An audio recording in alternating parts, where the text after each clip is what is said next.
gentlemen. I say gentlemen because that's the demographics that's going to be watching this video. I had a look around the YouTube statistics analytics page, sorry, and everyone watching this is likely to be male and between the ages of 15 and 40, some exceptions, and from Western European countries. Happily, that's the demographic I intend to address in this particular video.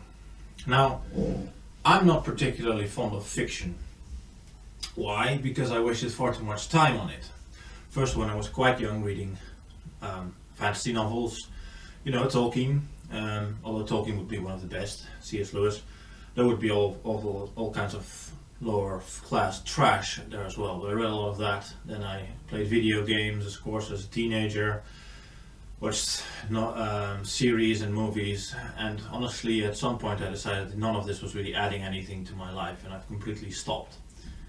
And I've written an essay some years ago on countercurrents called Against Escapism, on why I think it's a waste of time. But I'm going to reiterate some of it now, because it's most of the time it's not just a momentary enjoyment of some thought experiment set in a fantastical setting. No, it's an attempt to escape from a harsh, bleak reality in which you have no ability to change anything, in which your means are limited, your strength and power is limited, and you're really not significant. And you try and replace that by being something more significant and able to change the world in a video game, or imagining yourself as a hero in a novel. Theoretically, this could work as quite inspiring. In reality, of course, it isn't, because you can't actually apply anything of that in the real world, because there's no heroes in this real world, not in that way. I don't think there really are individual heroes much anymore, except if you consider perhaps some very revolutionary politician, perhaps. Otherwise, there's not really a place for heroes, certainly not in the hero's journey sort of Joseph Campbell, Carl Jung idea of things that is most often presented as fantasy novels. But I had some time these past few weeks, what with the lockdowns and everything, working from home, and you can't go anywhere, and I didn't have any good ideas for writing articles or making videos, so I went back to some fiction that I watched when I was younger. I went back to watch James Herriot, a series about a veterinarian set in the 1930s England, in Yorkshire. It's very pleasant, very innocent, and it's made me think that one thing the Anglos do well is drama.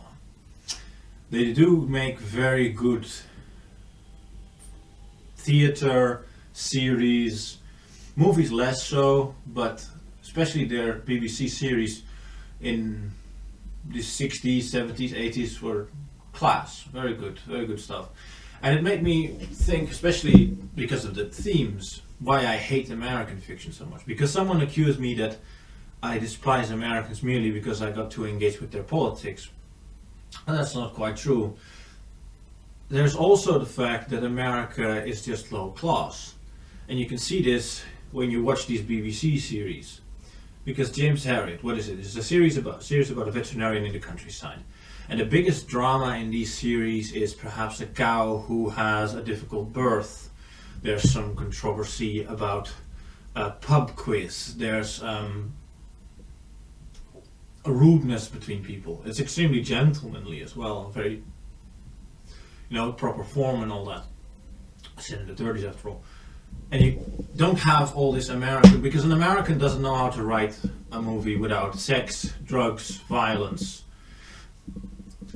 Name me a Hollywood movie that deals with something as innocent as a veterinarian in the countryside.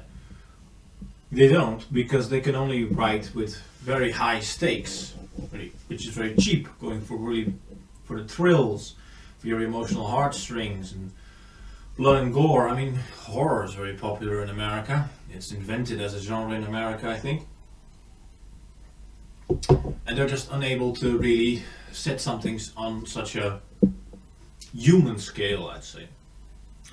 And another thing I found interesting about rewatching this James Herriot series is that this time period, this sort of vague 1930-ish, but it could even be in 1880, except for the presence of cars, countryside life seems very idyllic, and it seems something a lot of people long back to.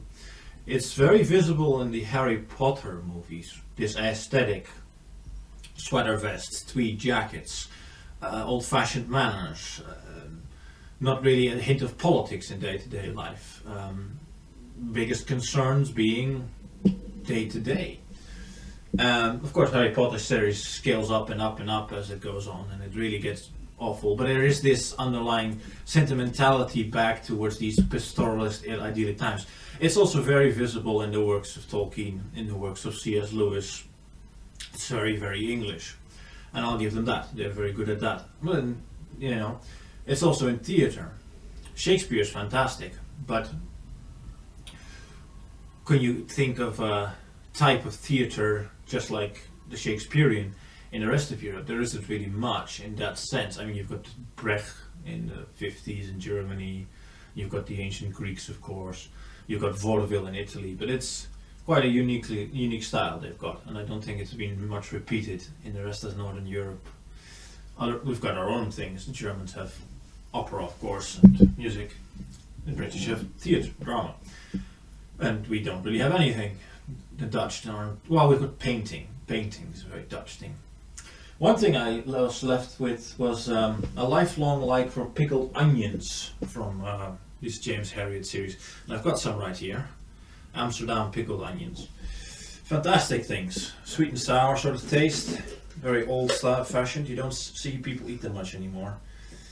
Big old pickled onions. Delicious. Only good thing ever to come out of Amsterdam, if you ask me. And it's not enough to save the city, in my opinion. So yeah, there was some reflections on that. It's a recommendation for anyone seeking something to view, something to escape to, for something more pleasant to escape to rather than the complete fantasy or fiction, just to go back a little bit in time.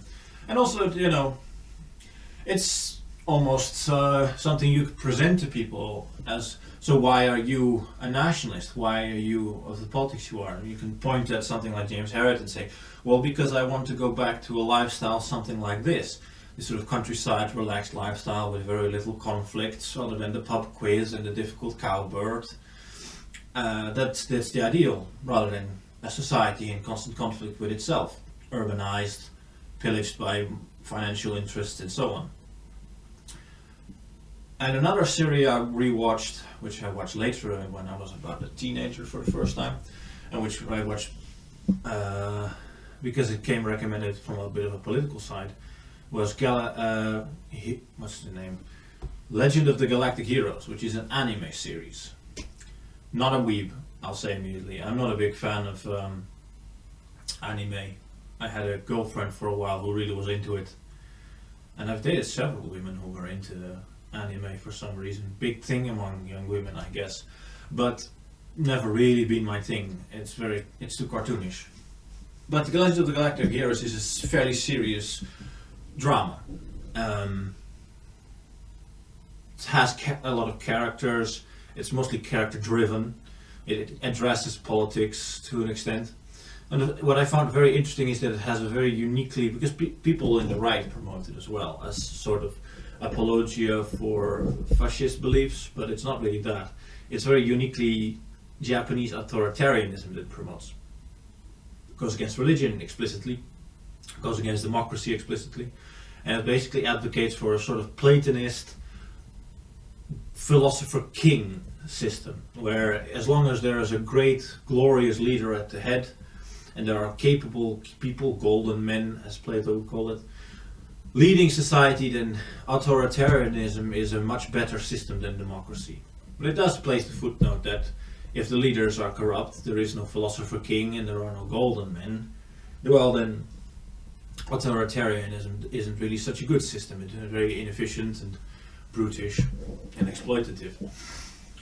But it is an interesting series to give a bit of politics. I think both of these series is like, if you have children, they would be something to show them, positive media to show them, to give them a sort of idea and values of what nationalism represents and is about, give them a bit of an idea about the world. I mean, it's much better than giving them these modern stuff to watch where there's transgenders and whatnot in the series.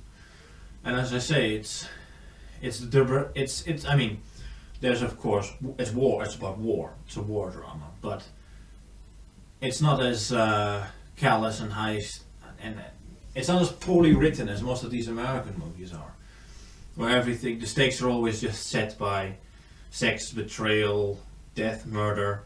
That's all unnecessary. I wonder really if anyone, even in Britain today, or anywhere else, can really write dramas like a James Herriot kind of thing, where it's just, where really very little happens, but at the same time you're very interested in keep watching because the characters are interesting, the setting is interesting, and these little dramas of the personal life. I wonder if any screenwriter today can really write this anymore, simply because it's become so normal to just you've got the hero's journey in every single movie. It can't be about nothing. It's always about the hero's journey with a central protagonist. It's always about something very grand, or it's an action movie like some Die Hard kind of thing, where the only thing is death and blood and violence.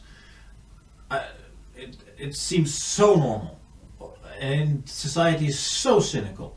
I don't think someone could earnestly write something as innocent as a James Herriot series, or actually the real name is All Creatures Great and Small. James Herriot's the author. I think we've become too cynical. Like whenever I happen to pop across some review of something or other, it's always very cynical, very poking fun at it and so on. Of course, maybe that's because you can't do anything with most of the media made today, because it's all terrible and deserves to be mocked. But that's up to the creators as well. Maybe our culture is just cynical and uncreative. I mean, it fits in the Spenglerian cycle of things. One of the first things to disappear from a moribund society is its creativity and its artful spirit, its vitality. So perhaps that's just this way of things. But I do miss a bit of good drama. New Shakespeare would be very welcome, or something like that, like along those lines. I wonder if the Anglos can maybe bring that back. Make a lot of good made up for a lot of their crimes. Of course, the fact that they're so good at drama is one of the reasons that they're so good at propaganda. With their stories about corpse soap in both the wars and so on. If you can write a good screenplay, then you can write a good piece of propaganda. A lot of people who went into later MI5 and so on were actually people engaged in theatre and philosophy and so on, from the Oxford and Cambridge world. It's an interesting little bit of thing. Tinker, tailor, soldier, spy sort of thing. When spying was really an intellectual kind of business. As today it's just a very cynical, exploitative business. Can't imagine a CIA agent today in a tweed jacket drinking a glass of scotch and smoking a pipe, really, and discussing, I don't know, discussing David Hume or something. That sort of thing is gone. At any rate, I found these series quite interesting to rewatch. I'm not going to be doing any reviewing of things much. It's just these two, I found them interesting. I find them worthy of recommendation, especially for younger children. And especially the James Herriot kind of thing is a worthy look at how things were in the past, of course somewhat romanticized, and what we should be striving for. It's sort of, for me, really an example of, well, this is the sort of world I'd really like to build back. A world where things are very relaxed and there's no big fights and dramas. The village is divided over maybe two boys who had a fight and who was right or wrong about that sort of thing. ヒルヒアス提督が反乱軍の補給艦隊を殲滅すると同時に我が軍は大攻勢に転じます。かねてからの作戦にのっとり藩とどもを速やかに掃討することを望みます。私からは以上です。我が軍は非占領地の奪還と同時に民に食料を供与する。反乱軍の侵攻に対抗するためとはいえ民に困窮を強いたことは私の本意ではなかった。こたびの戦いに勝ち我らこそ地すべる力秀でたることを事実によって知らしめるのだ。反乱軍の身の程知らずどもを生かして返すな。ミッターマイヤー、はっ。ロイエンタール、はっ。ビッテンフェルト、はっ。ケンプ、はっ。メックリンガー、はっ。ワーレン、はっ。ルッツ、はっ。ケイラの武勲に期待する。はっ。ケイラの上に大神オーディンの恩寵あらんことを。フロージット、フロージット。